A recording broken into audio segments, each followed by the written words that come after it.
सी मादी दहाती golden जी जी ते नार मामदीन दहा गोल्डन मामदीन दसते रहे। नहीं कोई है होंगे कोई दोस्त चल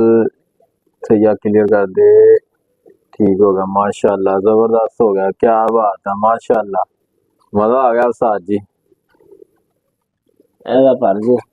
पर देखो कैसा क्या ऐसा बात शानदार है बरीक और गोल पर तो जाके देखो चिड़ियां कैसी गोल हो रही। हाँ जी एंडे दे बारे जी दोस्तों देख रहे हो गौर करो जरा पहले मादी का पर देखा तुसी हुण कबूतर का पर देख रहे हो इनके बारे च भी उस्ताद जी ने वीडियो बनाई हुई है दसी भी हुई है डिटेल दे नाल भी देख रहे हो परां दी लेंथ चेक कर रहे हो देखो जी है डिटेल जरा उखड़ फुखड़ हुई है जरा अच्छे फड़ बच्चे पाल दे बेना इसी वजह तो हुई ऐसा नहीं वो अच्छे फड़े ना उन्हें जी फड़ जी के जी नहीं आते बस फड़ ठीक हो गया दो